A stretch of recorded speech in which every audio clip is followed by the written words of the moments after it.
Hello, hello, good folks. Welcome to our IC Voices series here at the Center for Ideas. My name is Caleigh and I am a paraeducator. We will be doing these series for the year where we get to highlight amazing student voices who have done so much for the IC community. Doing our interviewing today is my partner, Gaby, Tola, and we are so happy and welcome to have such a face as Kellie and do this amazing interview. So I hope you all enjoy. Thank you for the intro, Kaylee. So hi, we're here with the Center for Ideas. We're available on Instagram and YouTube where this court recording will be uploaded. And I'm Gabrielle Tola, she, her pronouns. I am a senior writing major with a minor in Latinx studies. And it's my pleasure to interview you today, Kellie. How are you feeling, Kellie? Thank you so much for having me. I'm very excited to talk about the nitty-gritty of organizing. Of course. So first of all, what is your definition of a student activist? What does that term even mean to you? Yeah, this question is it feels deceptively simple. It would have a simple answer, but I think, activism can take a lot of different forms based on, individual identities and, different people coming together, to form some sort of coalition. Not everyone is going to want to take on the same role. And, you wouldn't have a very effective movement if everyone wanted to do that anyways. So I think activism really depends on who you are as a person and what you can bring to the table. I know, as an artist, that's one thing that I can bring is, a sort of creativity and, emphasis on visuals and this type of thing. And that's far from the only part that I get involved in, but I think, it's a very personal thing for everyone, depending on what skills you have, what you're passionate about. And that's really the strongest way to come together to try and change something, is if everyone has something unique to contribute. And I think I'm also a little reluctant to use the term activist for some reason. And I know I have a lot of friends and comrades who share that. I think it's such a broad idea that saying oh, I'm an activist, that doesn't really tell you much at all about what I'm involved with and what I do. So yeah, I think it just really depends on what you're interested in, what you're able to do, and what you care about.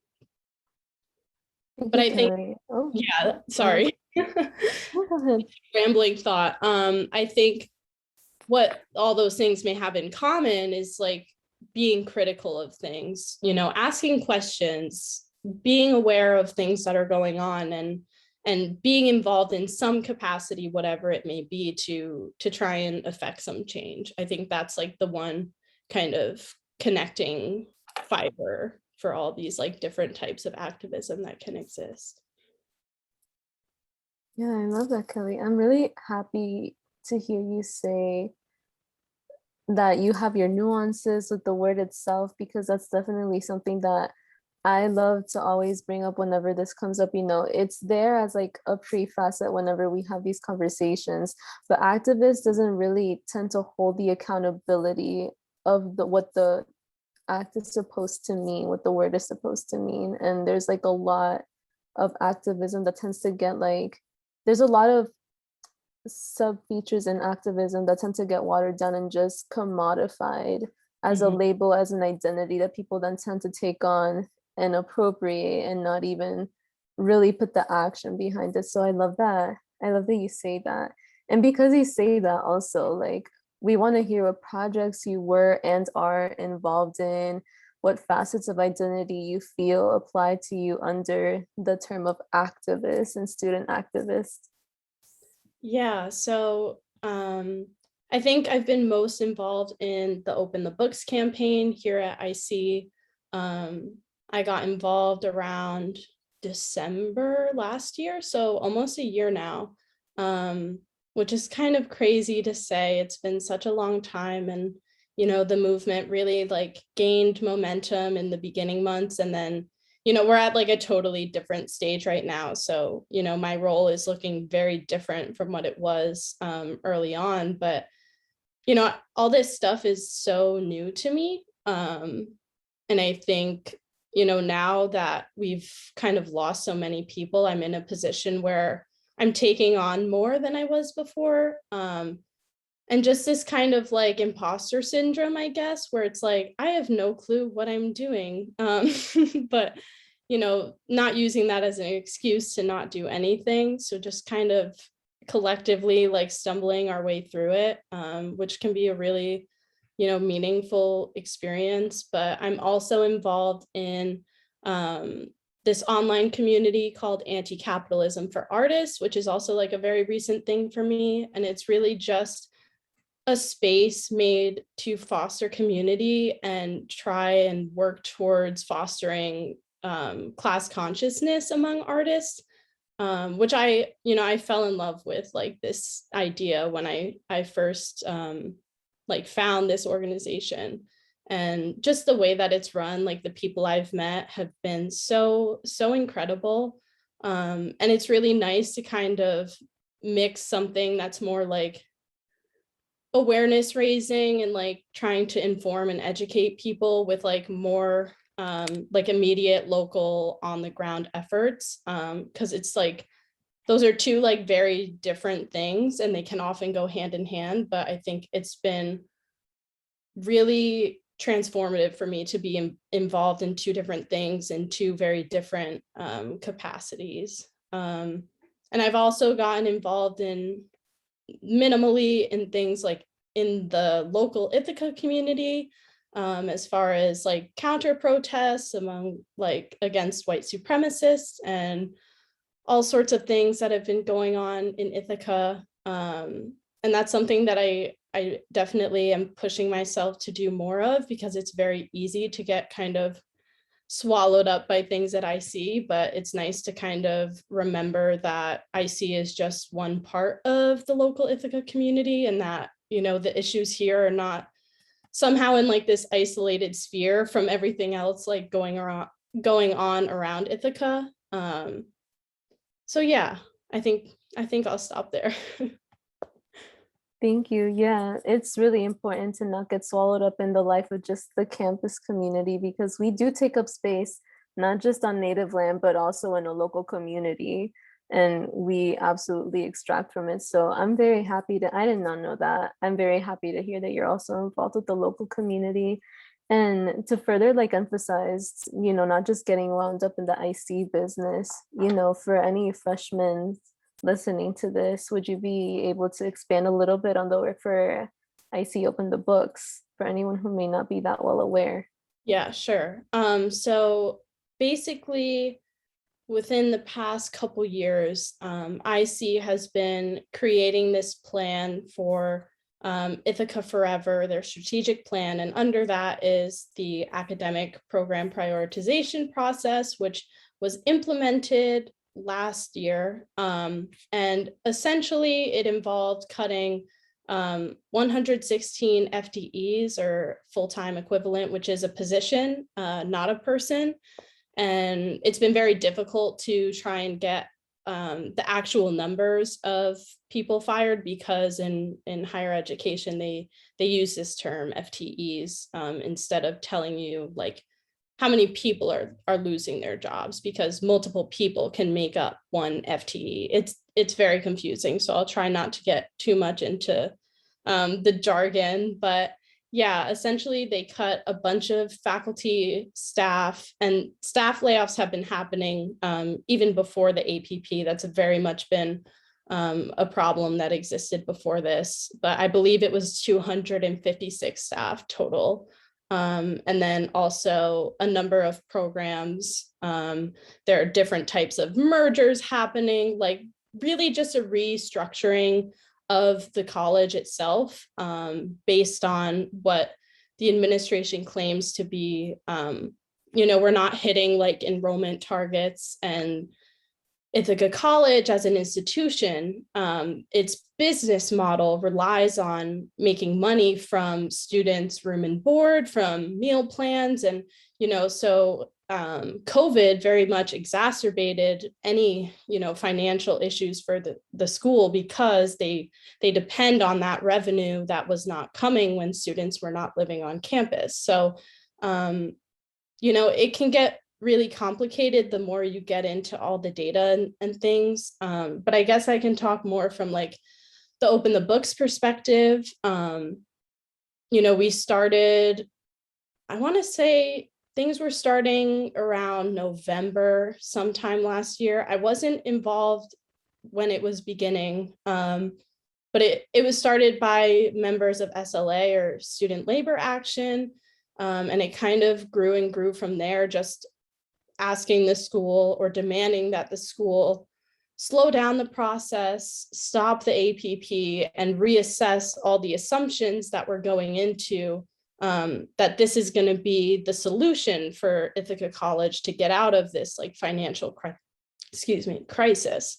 And we had a campaign going for some time, and we really gained a lot of support after our art demo at PRW, which was in, I think, December last year. And the administration totally like vilified us for that demonstration. They called it, there was an email sent out to the whole community from former President Collado that was deeming it vandalism and vulgarity, like counter to our values. And this whole like long email about how this was like a terrible thing, and that like this isn't the way to have like productive dialogue, and how it was disrespectful to students who were graduating, even though there were students who were graduating that openly supported us, were openly involved in the campaign. But ironically, because she put our handle to our Instagram page in that email, the Open the Books account, I forget the number, but we started gaining so many followers, and people were outraged at Collado's response to this art demo. And so that was where a lot of people like Open the Books got on their radar, and people knew who we were and kind of what our messages were. Like, just, I think at its core, it's really just about putting people and human lives over this like corporate greed and like profit, and just calls for the college to be more transparent around where money is going, what the salaries of administrators are, because we do get some access to that information through tax forms, but they're not released until 2 years later. So by the time you know what the salaries are, it's like, it's not very conducive to organizing around that, because the information is so delayed. But yeah, just like, they shouldn't be making like hundreds of thousands of dollars while like we're dealing with all these issues that supposedly the solution is to lay off a bunch of faculty and staff that are very beloved to the community and really contribute to the community in a way that like administrators don't bring that same value that is like directly experienced by students. And then after that, they essentially, the campaign was not successful. Like, we did not achieve our goals to stop the APP. And a lot of our interactions with the senior leadership team, SLT, were, I don't know a good word, but definitely not comfortable. They had been claiming that, the APP was a student-centered approach. That was like one of their buzzwords. And eventually, in a meeting with the SLT, it was a Q&A format over Zoom. Chris Griswold, who was directly involved in the campaign and is now graduating, he asked them essentially if student input has a role in the APP process. And now, at the time, Provost Cornish essentially said no. She said, no, it has no role in this process. And so I think at that time, a lot of the hypocrisy started to come to the surface as far as claiming it's a student-centered approach while students actually have no voice in the matter. So things are being decided for us as if we are not able to kind of advocate for ourselves. And I think that's a theme that has continued in our interactions with the higher ups, is people don't feel like we're taken seriously or that we know what we're talking about. And now we're kind of at the point where a lot of the organizers, the main organizers involved in Open the Books, have graduated or are abroad and all this stuff. So it's really just 2 to 4 of us right now that are kind of still trying to figure out where we're going. We're still here, but it's just very much a different, totally different like campaign than it was while all of this was actively happening. And it's extremely difficult to get people to engage with something where it feels like we already lost, because we didn't get them to meet, these demands of financial transparency and stopping the APP and, having shared governance. But at the same time, I think, those of us that are still involved, people still care, but maybe they just aren't able or don't have, time or energy to dedicate to something that feels hopeless. But, we've tried working with SGC to get bills passed, and the administration essentially ignored those when they did. So I think that also calls into question how much power, students actually have, even when they're in like these leadership positions. And I think these are things that are continuing to affect Ithaca College and the community, and particularly students, and how we are experiencing this community, especially as we're, returning to campus and kind of being forced into this return to normal, which I hate that, quite honestly. But yeah, I think a lot of these things, we're only seeing the same themes continued, and it's very clear that the problems are still here and they're not going anywhere. So we're just continuing to at least make the administration aware that, we're not done yet, and we're not just going to like give up and sit down and not say anything, because that only makes it easier for them to kind of do things without anyone questioning them, or, kind of trying to hold them accountable to some extent. That's a very long answer, but No, thank you for that, Kelly. I think that was really informative, and I'm glad that you're here to share it. Like, these things need to be told because they're reprimanded and they really only actually harm us. So thank you for your work in that.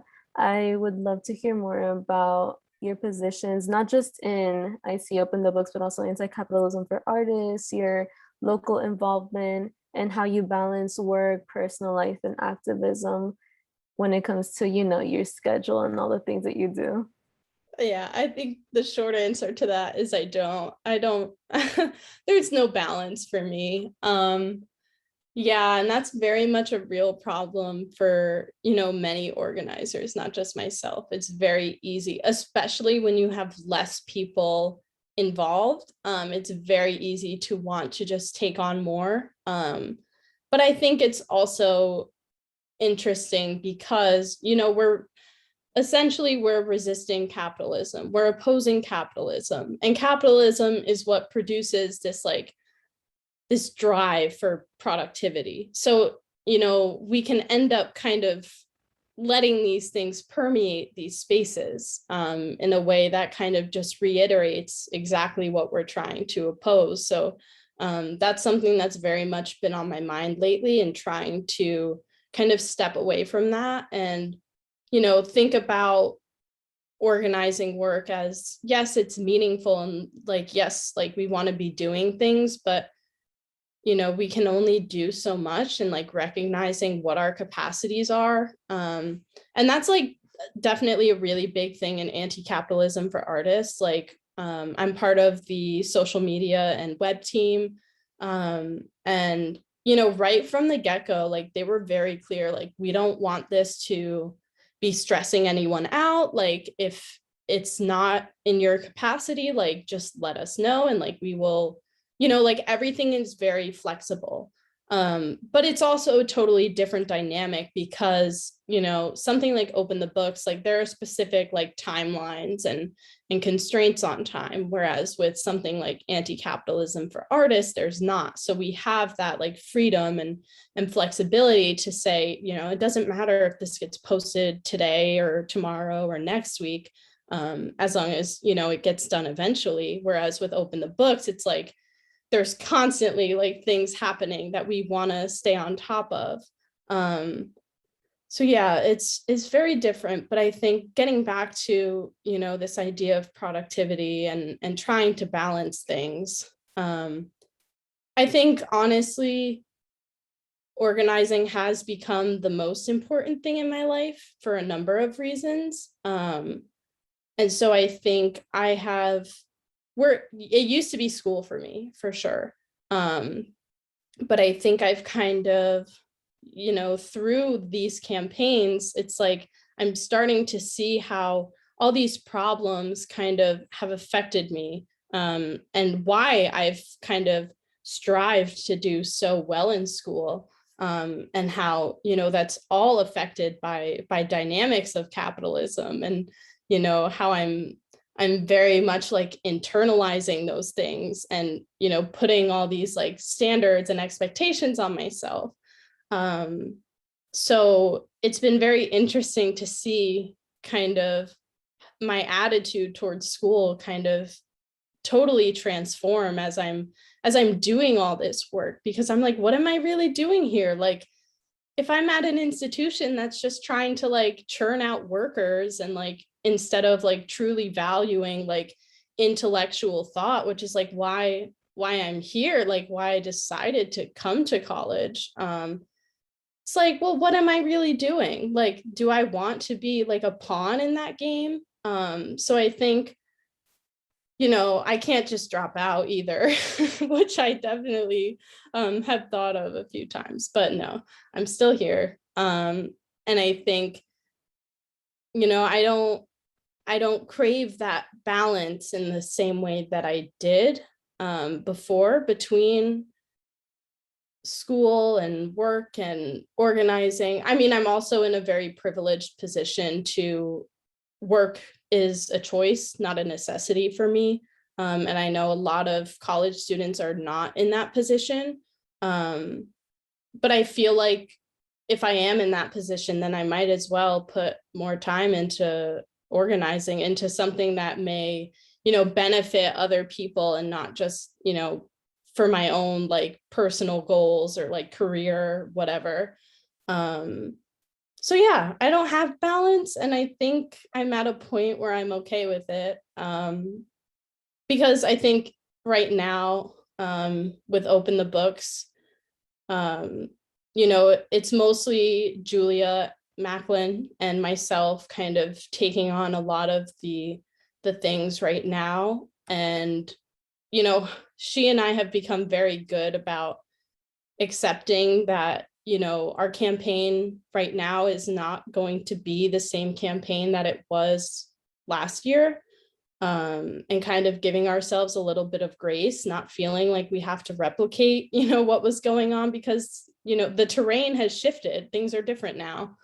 So inevitably our organizing and our campaign is going to look different. So I think we're at a point where we're just trying to really engage with students and figure out what students are concerned about, to kind of recenter ourselves and and kind of reorient, because, you know, it feels weird trying to advocate for students when it's just like 3 or 4 of you. It's like, we can't speak for everyone. Like, we need to know, like, from students themselves, like, you know, what people are struggling with and that type of thing. So, you know, we're just at a very different place right now. And I think partly because of that, we're able to kind of step back and breathe a little bit and, you know, say, yeah, we're trying to do this thing, but we're also people, and students and, you know, whatever else, and kind of being patient with ourselves and making sure that we're not just kind of replicating, you know, all these capitalist like drives for productivity at whatever cost. So Thank you for that, Kelly. I think that internalized capitalism is so easy to just drown yourself in as a student. And I haven't had that response before, at least in my time here with I See Voices. So I really appreciate that affirmation, because balance is the goal, but productivity really shouldn't be. And I can't tell you how many times I've had that same thought, like, do I drop out? Do I do this? Like, what is the point? And I bet that like anybody watching would also share those feelings. And so thank you for touching in on that. yeah, of course. It's like that is the culture that surrounds us. Like, we're never going to be able to like completely like detach ourselves from it, you know? Yeah. But if we're aware of it, we can at least, you know, have those questions coming up when we're, you know, pushing ourselves past our abilities and, you know, completely burnt out, you know, kind of ask yourself, how did I get here, and what's pushing me to get to this point? You can kind of begin to move away from it, but I don't think we can ever really just not, you know. Yeah, definitely. And it is burnout season. I know I'm deep in burnout season. If not burnout era, because you know, post-COVID, with the whole rush to get everything back to normal is not healthy. Yeah. And so I'm happy to touch on this and would gladly continue with this.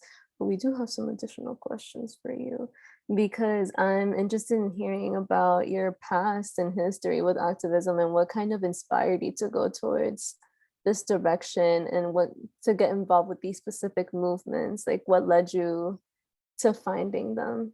Well, we know about IC, Open the Books, but Yeah. Well, I guess it kind of starts a bit further back than that. I think, you know, as a white person, who grew up as a girl, I was attuned to some things, less attuned to others. But I was always curious about things, like just a very inquisitive nature. And in my senior year of high school, I took an introduction to sociology course. I had no clue what sociology was about. I just had a mentor who was like, hey, I'm teaching this course for college credit. You should take it. And I was like, okay, I'll take it. And that course actually ended up being totally transformative for me. I remember seeing the film 13th for the first time. And that film, like, I can attribute so much to that film, just as far as me kind of setting out on this path to being aware of things, you know, trying to learn more about how society is structured, you know, in a very stratified way, and how all these different systems of oppression kind of work in conjunction with each other. I wouldn't have articulated it like that at that time, but, you know, looking back, I can say, you know, this definitely put me on a certain path, and I had no clue what I wanted to do coming into college. And so I was like, you know, I'm really passionate about what I believe sociology to be at this point, so I'll pick that and I'll go with it. And it's been so ironic because, you know, I think I owe so much to a lot of my sociology professors, as far as like radicalizing me, to be frank. Like I could have never gotten involved with activism or organizing if it weren't for the many people who educated me, challenged me, and did all these things, along the way. And so I think what got me involved, I don't know, I feel like I've been a troublemaker for a long time. Like I have very clear memories of when I was in middle school, and usually the 8th grade trip was somewhere like Washington, D.C. or Philadelphia, like big city type places. My grade had a reputation for some people that were very poorly behaved. And so they announced that our trip would be to camp in some cabins in Fishkill, New York. So it was a very different trip than what we had been expecting, where you'd usually like go to Dave and Buster's and go to Six Flags and this type of thing. And so my peers and we were very angry about this. And I remember we started making posters in a teacher's classroom in lunch just to resist, like just to challenge like this decision. Am I allowed to curse on here? Because we just making Absolutely. sure. So we made posters that were like fuck Fishkill and like all this different stuff, and like hung them up around the school. And this poor teacher whose classroom we were in was mortified that we were doing this. She was like, she approved, but she was also like not wanting like to get involved directly. But it was just so funny. And then, my parents and some of my friends' parents encouraged us to go speak at a board meeting to kind of advocate for our class. And so we did. And so they changed the school trip. And so I think that is like a memory that comes back to me often when I think about like just getting involved and like speaking up when you see something that's not right. And that's like such a trivial thing, like a class trip. But looking back, given like everything that I'm involved in now, it's like, I kind of was a bit outspoken about, things that I saw. But anyways, once I got to IC, I think even though I don't think Ithaca College as an institution is as progressive as they may advertise themselves to be, a lot of my peers here certainly are, and are even more radical than the institution itself. So I think initially I got involved with protests for Black Lives Matter. I had no like organizing role in that, just literally just showing up to support. And I was so inspired by the work that I saw a lot of Black people here at IC doing, especially Black women. And, I was like, this is important, but I also didn't know what my place in that would look like, aside from just like showing up to support. Because I think, it's very different to kind of take on a central role in something like Open the Books. I wouldn't want to center myself in a space that isn't about me. But I think I also participated in some stuff for climate action. And, there was just a lot of things happening around me that I was very inspired by and literally just went to alone. And I think the community that I felt, even standing alone in a crowd, was something that really, really moved me. And eventually, with the help of, other people educating me, I got to the point where I was like, okay, it's great that you're showing up to things. It's great that you're supporting, but, I felt the responsibility to do a bit more than that. I don't want to just be, a person standing in a crowd. I want to help in some like tangible way. And I think the only reason I took on a role like that and opened the books is because someone invited me personally. You know, they were like, hey, you should come to our organizing meeting. And that was like a smaller context than like the regular open the books meetings. And I was like, really? Like, you want me there? Okay. And then since then, like, I've been involved. Like, sometimes that's really all it takes is a personal invitation, is someone reaching out to you saying, hey, you should join us. And I was like, sure.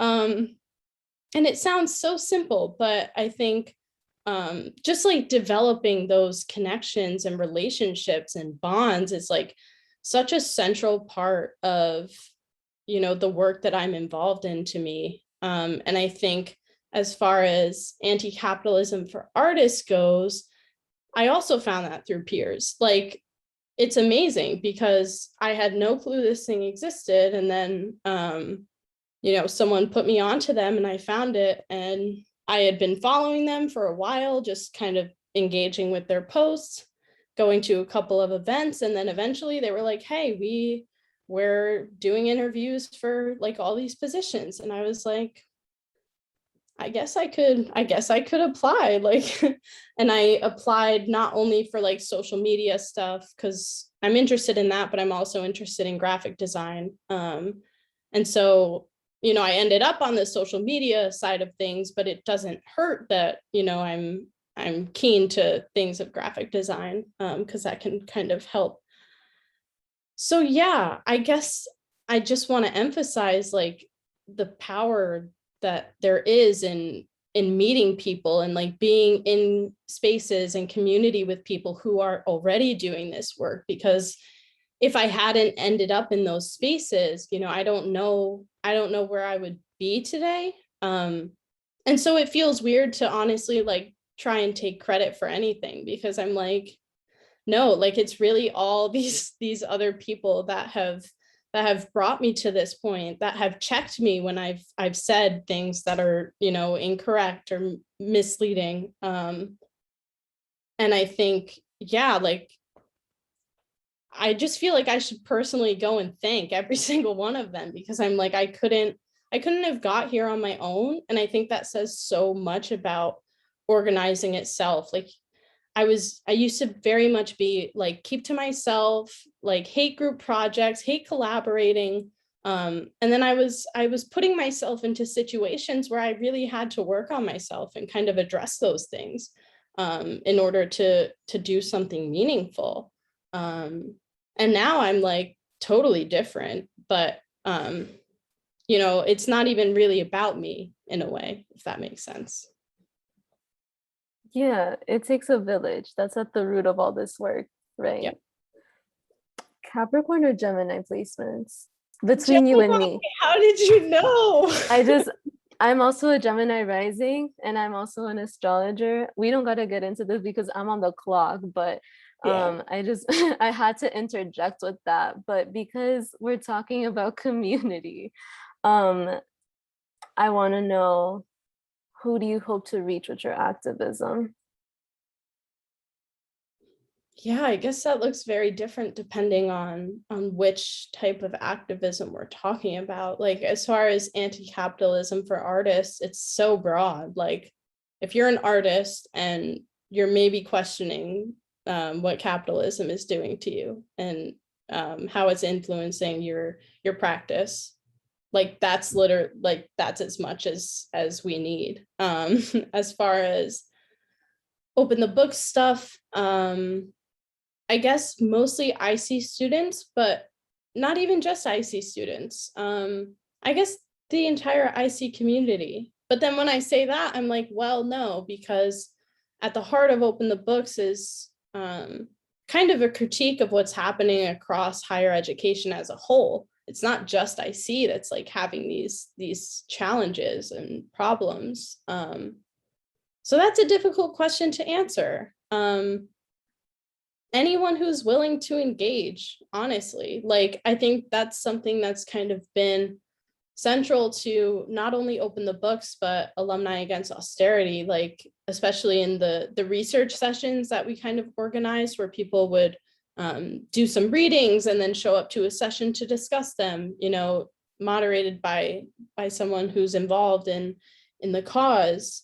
Those were never restricted just to IC people. Open the books meetings were never just restricted to IC people, because we make an intentional effort to understand how what's happening at IC is not an isolated case, but rather connected to national trends in higher education, and what higher education is becoming as, capitalism just gets to this point of, I don't even have the word, but just becoming more and more pervasive and kind of permeating these spaces more and more. So yeah, like, I don't know, it seems like such a silly answer, but anyone who cares about what we're talking about, anyone who may not know about everything we're talking about, but definitely has like personal experiences that have them raising questions and concerns about IC as an institution. Yeah, really anyone. Yeah, absolutely. So, what are your goals? That's a very dense question, but also, how do you see activism playing a part in your future beyond Ithaca College?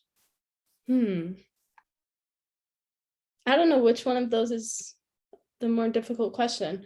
I guess I'll start with the goals part. Like I said before, right now, we're really just trying to connect with students, see what is keeping them up at night, what is bugging them. And then beyond that, we're really trying to create safe spaces for students to talk about these things in a bit more of a intimate but still collective setting. And we're still kind of working through what the details of that may be, but definitely trying to just, spark some dialogue, create some conversation, even if it's something that feels trivial or silly. I think we're really just trying to get a sense of where students are at and figure out, how can we make people the most comfortable in sharing, whatever struggles they're going through here. Because I think, everyone's struggling with something. We're just not necessarily, knowing who to talk to about it, or feeling like we can talk to someone about it.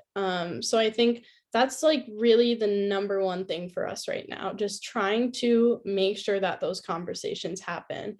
And also trying to make conversations between students and SLT happen, which I'm somewhat hopeful about, because at the SGC SLT listening session, what's today? This was on Tuesday. I was at a table with interim President Cornish, and I had said less than 50 minutes once a semester is not enough time to address like all the things that students are concerned about. Like, that session went by so quickly, and I know there were things on my list that I did not get to raise. And so she was like, okay, tell me how often you think they should happen. And I was like, I think like maybe monthly they should happen. So that these conversations are happening on a more regular basis, and we're changing times so that, they're the most accessible, and thinking about different formats and all this stuff to make it the easiest as possible for people to show up to these things, to engage with these things.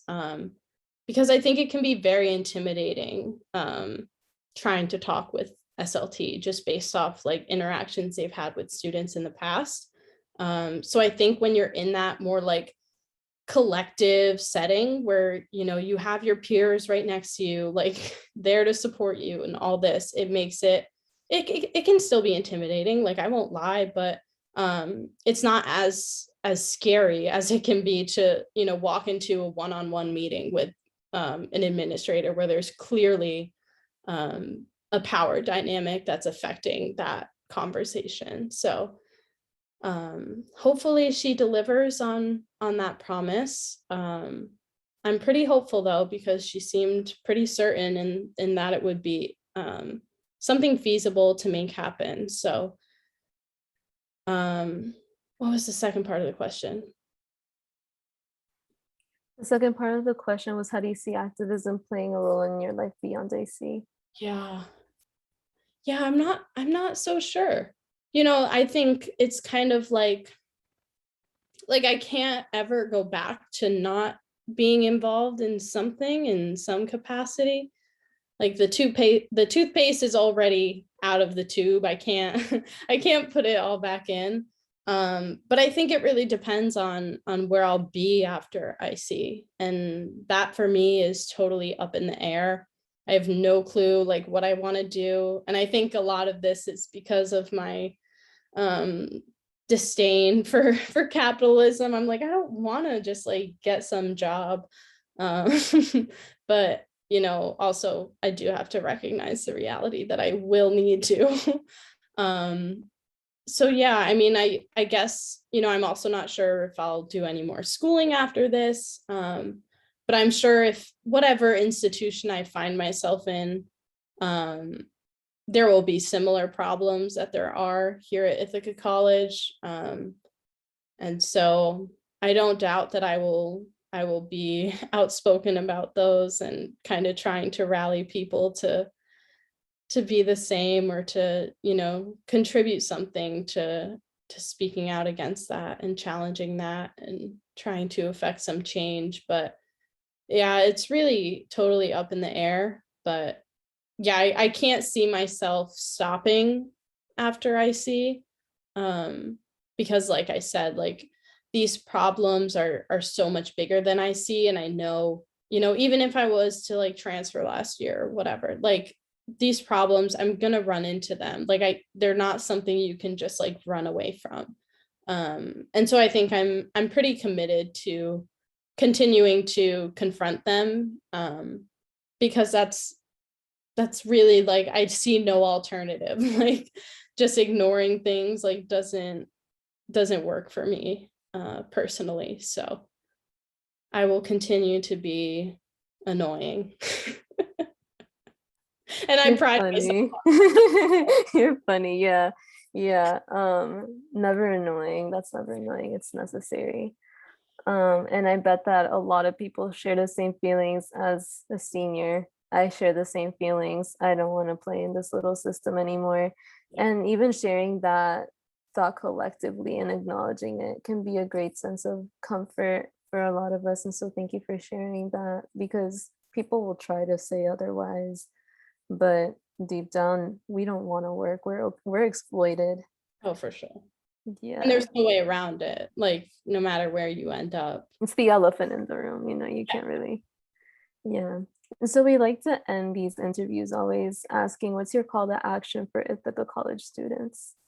I would say follow IC Open the Books on Instagram for one, especially if you like memes, because I've been really into making memes lately and people seem to like them. So that can be a fun little way to engage with us. But I'd say also keep an eye out for upcoming listening sessions with SLT. Would love to see greater student turnout at those. I believe there were 15 students at the one on Tuesday, according to the Ithacans. So that's a good number, but there are a lot more students, and hopefully we can start having those at times that are, people can actually make them, because I know noon hour is difficult. Yeah, I think that's it for now, but just like, I don't know, if you're concerned about anything, like you can always reach out to me personally. You can reach out to the Open the Books account and like we will listen to you. Like even if it's not to like genuinely like get involved in organizing in the campaign, like I said before, like we want to know what students are struggling with and what they are concerned about. So there is no obligation to like take on some kind of role just because you send us a message. So yeah, like any concerns, questions, literally anything, like you can reach out to me personally or the Open the Books page, and we would love to hear from people. So I think that's it for now, but just keep an eye out for us and any actions that may be happening in the future. Thank you for that. Thank you for your time, Kelly, and for your words. It's been a pleasure interviewing you. And y'all heard, follow IC, Open the Books, follow the Center for Ideas. And we hope you're all watching this very comfortably at the end of midterms, all everything, this conglomeration of whatever liminal space we are. Literally. Thank you for joining us today. It's been a pleasure. Have a wonderful day. Thanks again for having me.